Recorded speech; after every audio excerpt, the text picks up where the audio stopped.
오늘 한 내용에 대해서 궁금하신 점이나 뭐 질문하고 싶은 코멘트하고 싶은 거 있으면 말씀해 주시면 제가 아는 한 대답하도록 하겠습니다. 제가 교수님 저서를 보면서 레크르카 단어를 그 뜻을 알게 되고 네.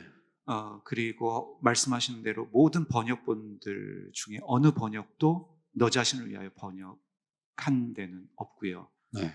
근데 계속 공부하면서 그 조나단 섹스라고 하는 그 유대인 네. 이 그분 책에서 교수님 말씀하셨던 것을 언급하면서 예, 너 자신을 위하여라는 뜻도 있고 너 자신에게 집중하면서 너 자신의 내면을 보면서 가라. 와. 이제 그런 뜻이 있어서 네. 저 의미를 또 새롭게 깨닫고 오늘 새롭게 깨닫는데 제 질문은 네.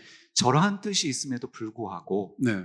왜 신학계나 또 성경을 번역하시는 분들은 저걸 단순하게 그냥 떠나라라는 말로만 번역을 하고 있는지 그러하기 때문에 설교하시는 분들도 그냥 텍스트에만 집중하다 보니까 그렇죠. 많은 경우에 뭐 재산도 두고 뭐 너의 권리도 포기하고 떠나야 된다. 그러니까 내면에 집중하는 경우는 교수님 통해서 처음 깨달았거든요. 네.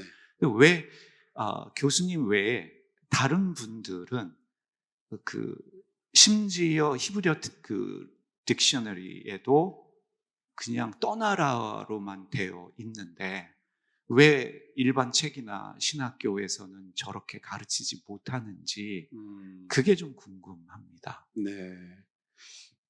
저는 이제 성서를 읽으면서 가장 중요한 것이 이 성서가 내 삶에 적용이 되어서 내가 어떻게 행동을 해야 될 것인가에 대한 나침판이라고 생각을 해요. 장소는 알려주지 않지만 방향을 알려주는 나침판이라고 생각을 한 거예요. 지금 말씀하신 대로 이전까지는 하나님의 전능성을 너무 강조한 거예요. 아브라함이 로봇이에요. 명령을 했을 때 그의 순응을 했기 때문에 복을 받았다고 대개는 해석을 했을 거예요. 그러나 이 드라마에서 중요한 것은 신의 명령일 뿐만 아니라 그 신의 명령에 부응하는 인간의 반응이 50대 50이라고 생각을 해요.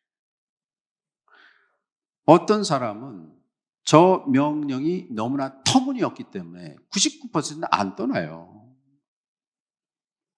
그런데 아브라함이 떠난 것은 하나님의 명령에 순종해서 떠났다고 하면 아브라함을 로봇으로 본 거예요.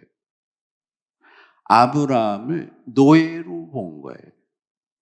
그러나 저는 인간이 하나님의 형상으로 지음받은 존재로 우리를 또 다른 신적인 존재로 창조했다고 생각하고 싶어요. 하나님의 일에 동참하는 동역자로 명령을 한 것이라고 생각하고 싶어요. 그래서 지금 말씀하신 두 번째, 너의 마음속에 집중해서 네 마음속에 있는 양심의 소리를 듣고 떠나라고 말한 것이 어느 정도는 50%는 아브라함의 선택, 이것 때문에 가능해졌다. 그래서 우리가 인생을 살면서 크고 작은 인생사에서 중요한 것은 내가 이 명령을 내 삶에서, 근데 이 결정이 쉽지는 않았을 거예요. 그러니까 첫 번에 말씀드린 대로 이 성서의 가장 큰 특징이 침묵 속의 응변이에요. 여기에 이 내용을 갖고 프로이드나 융이 책을 썼다면 책 10권을 썼을 거예요. 그게 죄랭 퀴고르가 아이도 오와 같은데 정말 아들을 바치라는 그 명령을 받았을 때 내가 어떻게 했을까? 그 책을 썼잖아요. 소설책을 썼잖아요. 그거에 대해서 침묵으로 우리한테 말을 하는 거죠. 그 아우바키라는 사람이 서양 문학의 특징 중에서 이 그리스 로마 문학은 진수성찬과 같다. 모든 사람들이 오고 와, 너무 먹을 것이 많아서 여기 그것에 열광하는 진수성찬인데, 성서 아브라함의 얘기는 먹을 게 하나도 없다. 그래서 그 먹을 것을 독자가 들어와서, 성서 안으로 들어와서 그 공백을 자신의 삶으로 메워야 한다. 그것이 침묵 속의 웅변이다, 이렇게 말한 것 같아요. 그래서 제가 읽은 히브리 문학의, 특별히 중동 이 사막 문학의 특징은, 하여튼간 그 공백 안에서 내가 읽으면서 내가 채워가야지만 그 텍스트가, 아까 맨 처음에 말씀드린 대로 성서가 becomes, 내 안에서 생성되는 게 아닌가, 이런 생각을 했습니다. 그 레크 르카가 창세기 21장의 그 이삭 사건에도 등장을 하잖아요. 근데 네.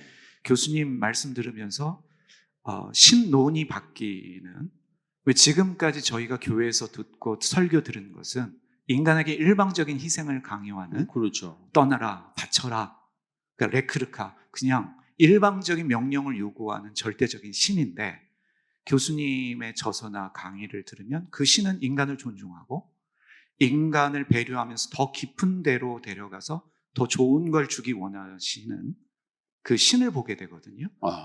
그래서 이런 생각을 하게 돼요. 어떤 그 단어를 번역함에 있어서도, 그렇죠. 그 저자나 번역자가 가진 신에 대한 관념이 네. 번역에 영향을 미치는 것은 아닌가라는 생각을 하게 됩니다. 그러니까 하나님이 절대적이다 해서 결론 내릴 수 있는 것이 아니라, 그렇죠. 전하여 주는 사람이나 번역하는 사람이 어떤 말을 하느냐에 따라서 저희 같은 청중들은 그 번역과 그 설교를 통해서 하나님을 이해하기 때문에, 그 번역하시는 분들, 특히 이제 히브리어나 헬라어를 가르치시는 분들이 가진 신에 대한 관념, 신론이 중요한 것이 아닌가라고 생각을 하게 됩니다. 제가 그렇게 하는 이유는 또 한 가지는, 우리가 중세 근대 이후에 성서 해석과 그 해석을 통해서 우리가 교리를 만들어내고 신앙의 기반이 됐지 않습니까? 그런데 우리가 살고 있는 21세기에는 이냐시오의 성서 해석처럼, 오리게네스의 성서 해석처럼, 루터의 해석처럼 새로운 성서에 대한 해석 방법이 시급하게 나와야 돼요. 그 이유는 우리가 갖고 있는 과거의 전통으로는 더 이상 사람들한테 감동을 안 주기 때문에 그래요. 감동을 주지를 않고 오히려 종교가 걸림돌이 된다고요. 그래서 우리 시대에, 저는 코로나 시대라는 것이 사실 우리한테 준 게, 너희들이 좀 말 좀 하지 말고 사람들 만나지 말고 당신 마음을 좀 보십시오. 말씀하신 대로 깊은 데로 가봤냐? 베드로한테 한 말 아닙니까? 시몬한테 깊은 데로 가봤냐? 여러분의 마음속에 깊은 데로 가면 새로운 인생이 펼쳐지는데, 그것을 자신의 삶에서 새로운 해석, 그래서 이제 이 현대 시대에 새로운 복음은 그 말인 것 같아요. Beauty is in the eyes of a beholder. 아름다운 것이 저기 있는 것이 아니라 아름다움을 보는 내 눈에 있다는 거죠. 이전까지 그래서 그림들 전부 갤러리 안에서만 그리다가 세잔이나 이런 사람들이 처음으로 햇빛에 비치는 그 순간의 그림을 그리지 않았습니까? 이게 임프레셔니즘 아니에요. 이게 현대의 시작이에요. 이 순간에. 그래서 역동적인 텍스트이기 때문에, 특별히 성서와 같이 경전이라는 것은 남의 해석을 고정된 것이 아니에요. 여기에는 뭐냐? 엄청난 여백이 있어요. 여백에서 당신의 삶으로 이거를 채울 수가 있느냐라고, 나를 신의 드라마, 연극에 나를 엑스트라가 아니라 주인공으로 올려놓은 거예요. 그래서 이 텍스트를 내가 어떻게 해석하냐를 보는 거죠. 그래서 그 의미를 찾는다. 그래서 그 의미가 옳아요. 내 마음속에 지금 생각한 이 고유한 생각, 갑자기 든 생각이 진리예요. 이 진리가 독서는 아닙니다. 왜냐하면 다른 사람이 떠올린 생각도 내가 수용하니까. 그 다양성을 내가 인정하자는 거예요. 이전까지는 그 다양성이 없었어요. 일방적이었거든요. 그래서 성서 같은 텍스트가 지금 새롭게 해석될 시점이 왔다. 그리고 이거 아까 제가 맨 처음에 말씀드리지만 제가 의역한 건데 여러분도 오늘 이 텍스트를 여러분 나름대로 한번 써보세요. 그리고 내 삶에서 어떻게 적용할 수 있나를 보는 것도 좋을 것 같은 생각이 듭니다.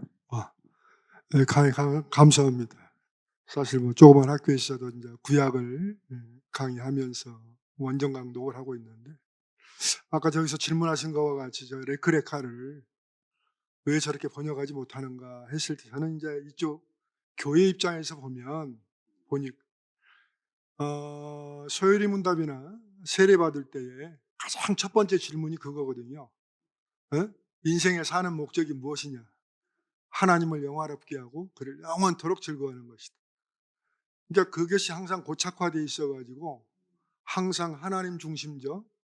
근데 오늘 참 저도 늘 그런 생각을 갖고 있었지만 우리 교수님의 그 답변 중에 참 동감이 가는 게, 우리가 보통 하나님과 우리 사이가 자꾸 교회에서는 주종관계, 그런데 금방 말씀하신 것이 그거는 아닐 거예요. 동역관계.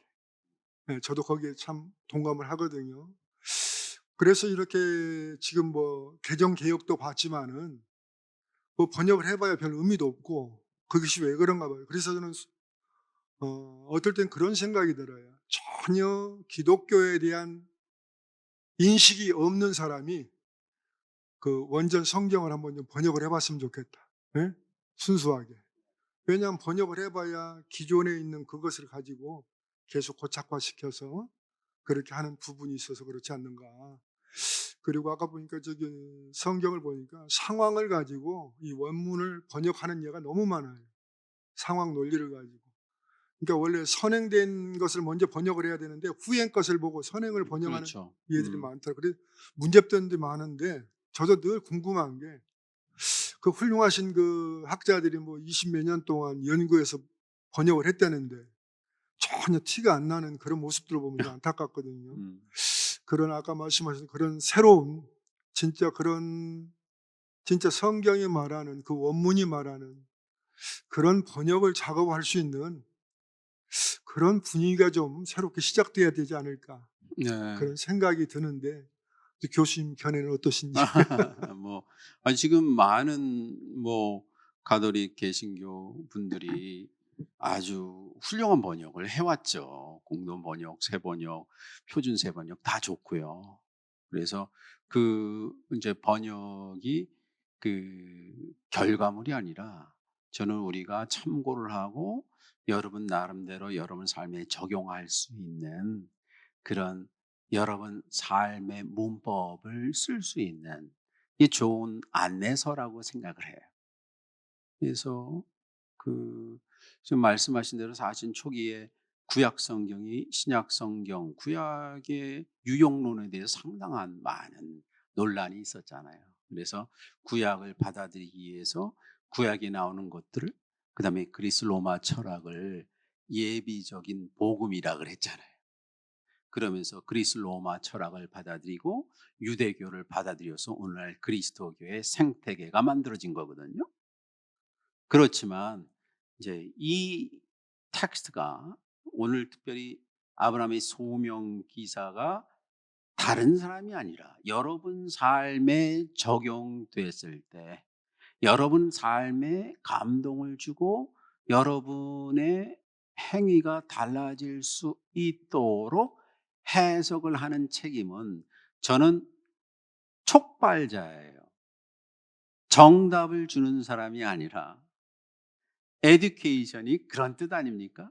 안에 있는 것을 밖으로 드러내는, 그래서 여러분이 스스로 그 답을 찾는 계기가 됐으면 좋겠다라고 말씀드리고 있었습니다. 네. 저 그 "실현이 성장에 있어서 필수 조건이 된다." 예. 그 말씀 들으면서 어쨌든 실현이 그 뭔가 복이라는 개념으로 이제 설명을 해 주실 때 하나라고 말씀을 해 주셨는데 네. 그 어떤 감당할 수 있는 시련은 나중에 그 일이 지나고 나면은 '아 그 일이 나에게 이런 식으로 되게 뭔가 새로운 방식으로 내 삶을 살아갈 수 있게 도와줬구나.'라고 생각할 수 있지만 제가 감당할 수 없는 시련은 이 시련과 어떤 복이라는 긍정적인 개념이 하나라고 생각하기 되게 음. 어렵거든요. 그래서 그걸 어떻게 받아들일 수 시련은 있는지. 감당할 수 없어야 돼요. 감당할 수 있으면 그건 시련은 아니에요. 음. 내가 정말 이것을 통해서 모든 것을 잊어버릴 수 있는 막다른 골목에 있을 때 내가 성장을 해요. 그 예를 저는 제가 항상 드는 마라톤 얘기를 해요. 마라톤은 인간이 30km 이상을 뛸 수가 없어요. 체내 온도가 2도가 넘으면 인간이 죽습니다. 그런데 마라토너들은 42.195를 뛰어요.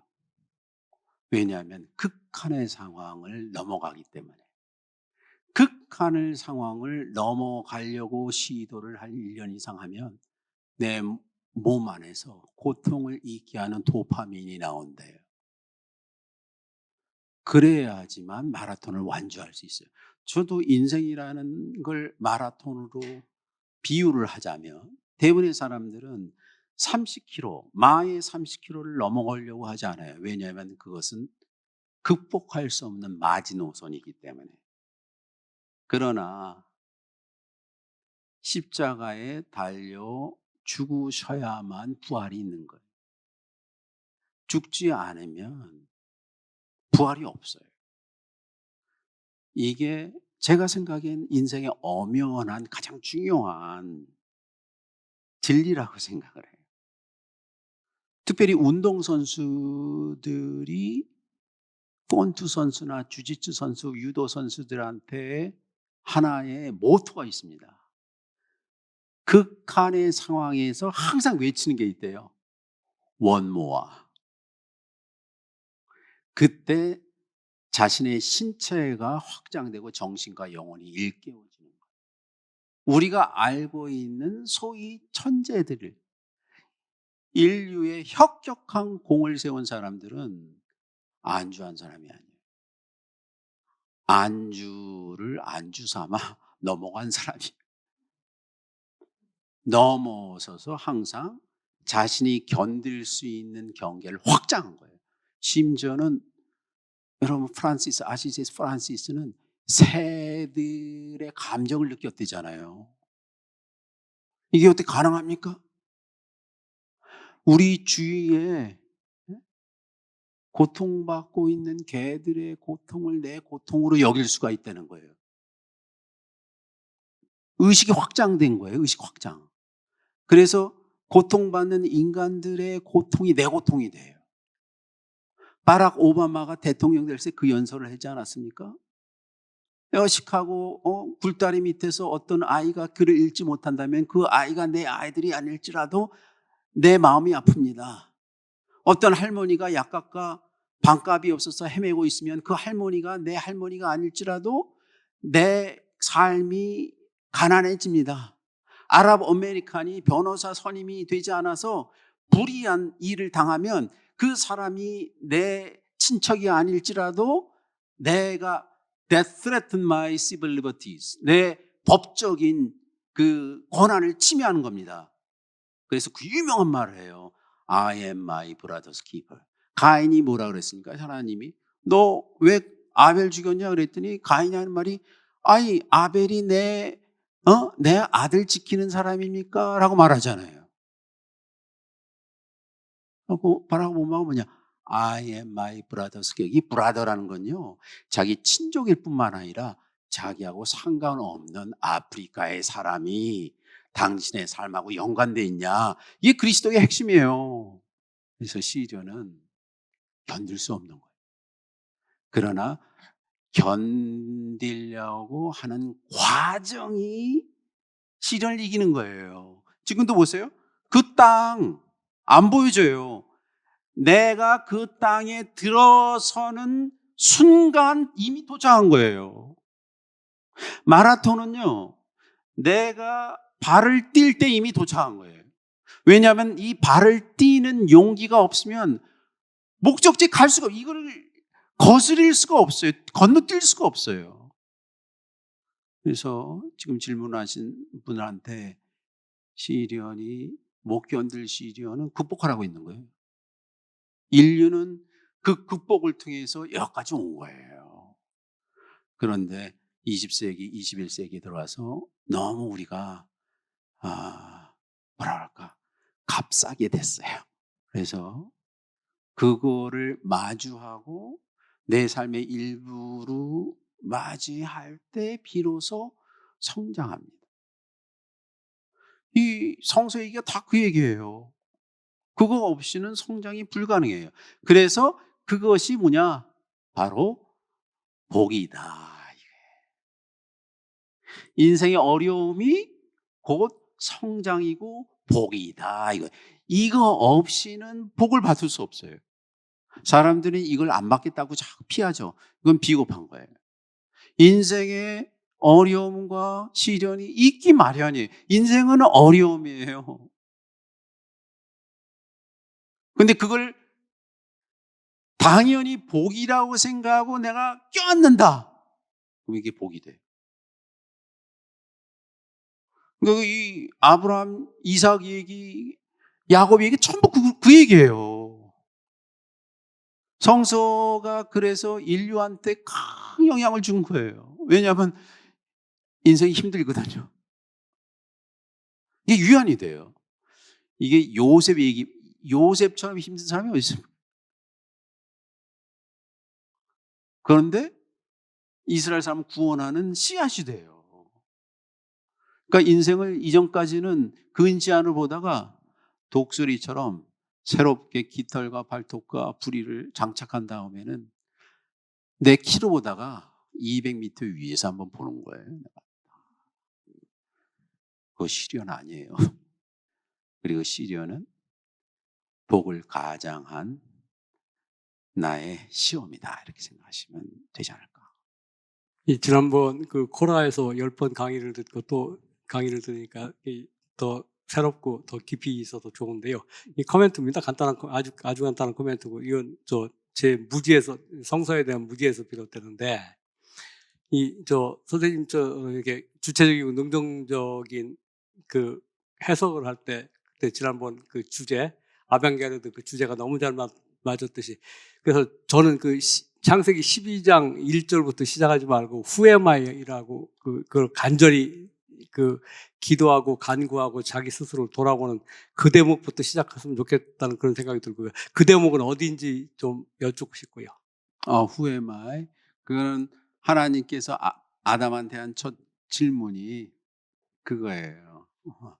아주 간단한 질문이죠. 히브리어로 한 단어예요. 아이야까, Where are you?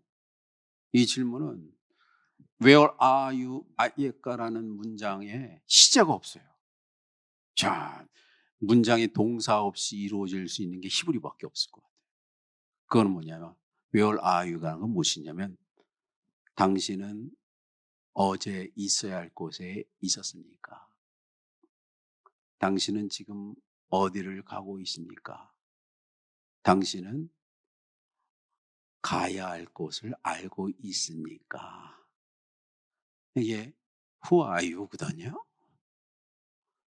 Who are you? 그랬더니 이거에 대한 대답을 준 사람이 있어요. 오늘 창세기 12장 1절에 하나님의 명칭이 나오는데 하느님이 아니라 야훼라고 나왔어요. 이 명칭은 특별한 명칭이에요. 야훼라는 명칭은 기원전 10세기에 예루살렘에서 등장한 명칭이에요. 엘로힘이 아니에요. 창세기 1장은 엘로힘이에요. 하느님. 그런데 창세기 12장은 소위 말하는 야훼 하나님을 좋아하는 사람이 글을 쓴 작품이거든요. 그랬더니 후아유 그랬더니 야훼 하나님께서 창세기 3장에 나는 나다 그랬어요. 후아유 그랬더니 이거는 모세가 질문한 거예요. 후아유 그랬더니 나는 나다. I am who I am. 저는 그거를 나는 내가 되고 싶고 되어야 될, 여기 좀 조동사가 등장해야 돼요. What I should be, what I could be, what I might be가 I become 되고 있다. 이게 신적인 존재 같아요. 그게 야훼 하나님의 의미 같아요. 그래서 하나님이 누구냐, 하느님이 누구냐라는 질문에서 사실은 나중에 그 내용을 좀 자세히 하겠지만 내가 되고 싶은 존재가 있고 우리한테 그 존재가 되도록 영적으로 깨우치는 존재다 이거예요. 그래서 내가 지금 그런 존재가 돼야 돼요. becoming의 시대예요. 이전까지 있었던 신학과 철학은 being으로 존재해 왔어요. 존재로 존재해 왔어요. being.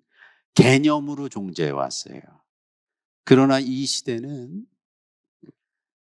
becoming의 시대야. becoming이라는 건 생성이에요.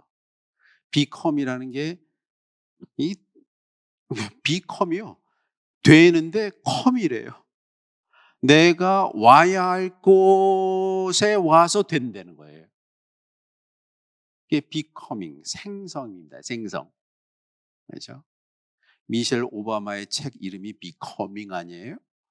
거기서 분명히 따왔을 거예요. becoming이라는 것은 내가 돼야 될 존재가 있고 내가 되고 있다는 거예요.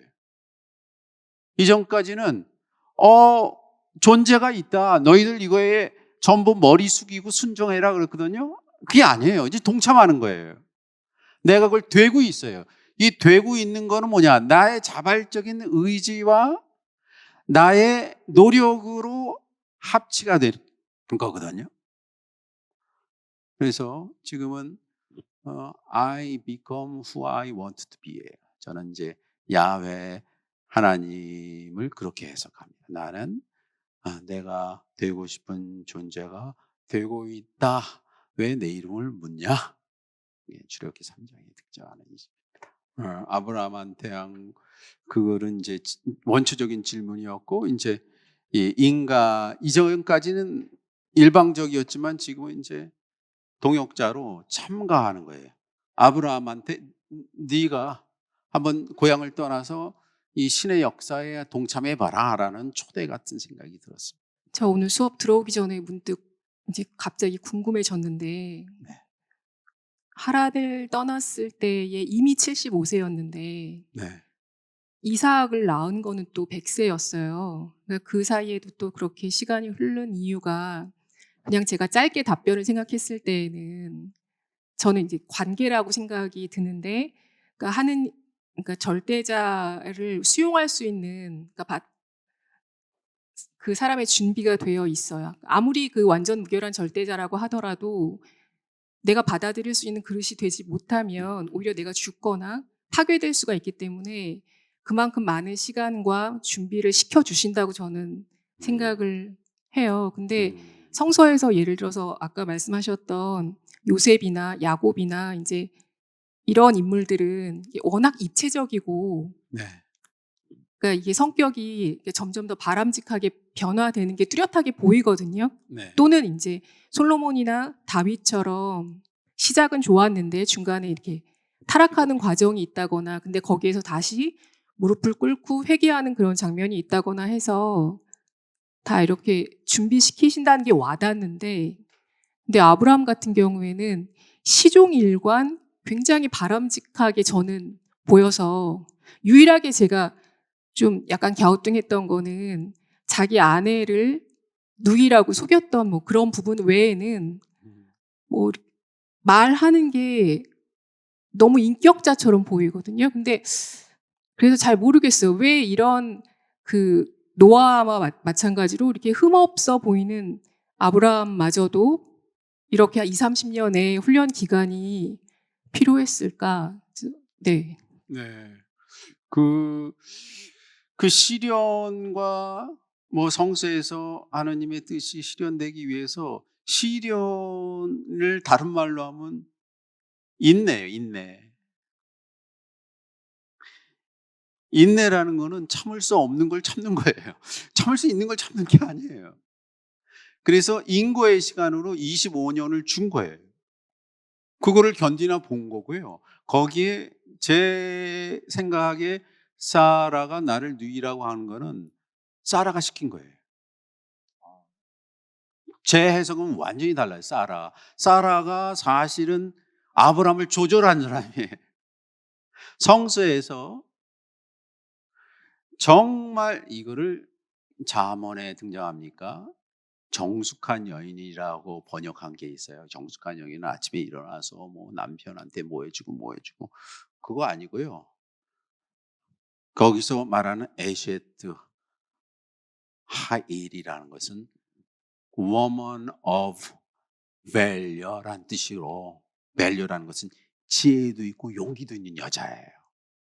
지혜도 있고 용기도 있는 여자이기 때문에 이 마스터마인드가 사실은 사라입니다.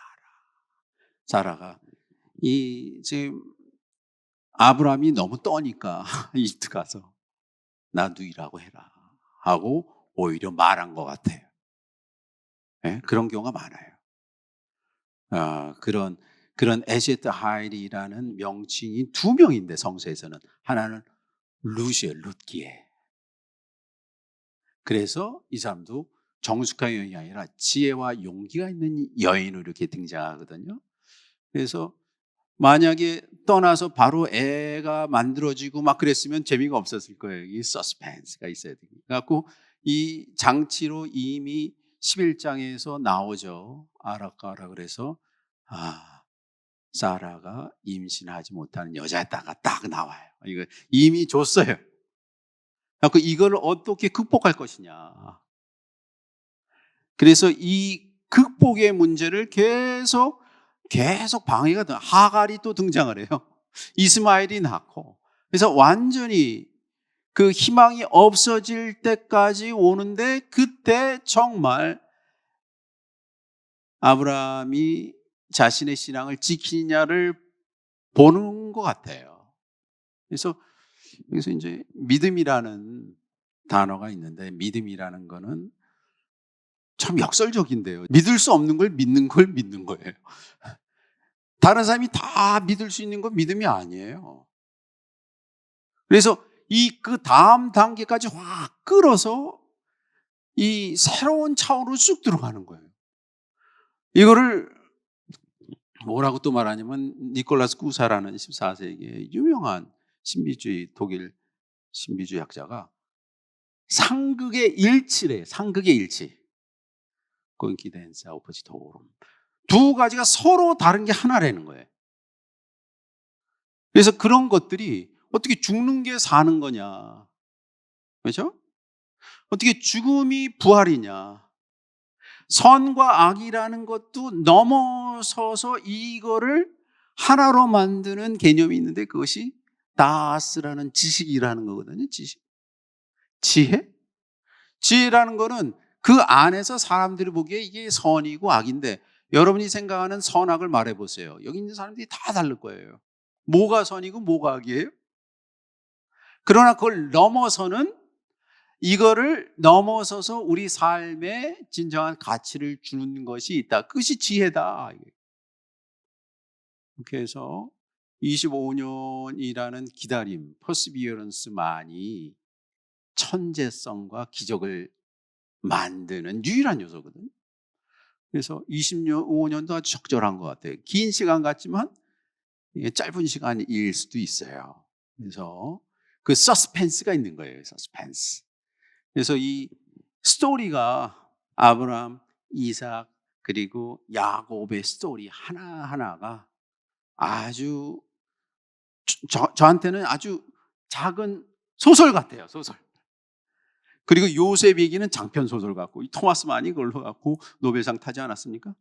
그래서 이 이야기, 아브라함 얘기를 한번 깊이 한번 들어가 보시면 여러분 나름대로의 숨겨진 보화를 찾을 수가 있을 것 같아요. 그래서 그거를 여러분 삶에 적용한다면 인생의 중요한 등대가 될 것이다, 이렇게 생각합니다. 첫 번째 나왔던 저 그림과 이 강의의 내용이 어떻게 연결되는 거지? 라는 그런 질문이 들었었어요. 그래서 네. 그러니까 제가 2011년도에 그 샤갈 책을 썼거든요. 그러니까 창세기 샤갈이 그림을 그리다라는 책을 썼는데, 이 오늘 성경 구절에 대한 그림은 없어요. 그래서 18장이라든가 그 세 천사와 아브라함이라든가, 그 다음에 이삭의 헌지라든가 야곱의 씨름이라, 이런 것들은 아주 기가 막히게 다 있어요. 그런데 오늘 12장 1절에 관한 샤랑 그림은 없어서 성서 그림 중에 첫 번째 그림이에요, 이 그림이. 그래서 이 그림을 뭐 좀 설명을 하자면, 이게 이제 샤갈이고요, 그렇죠? 그 부인 벨라가 있고 이제 아기까지 있어요. 그리고 항상 여기에 이 새가 등장하네. 새가 융이 말하는 자의식 셀프예요. 그래서 새이라는 이미지를 샤갈 그림에 아주 수탉이 계속 등장을 해요. 그래서 베드로한테 나타났던 수탉 있죠.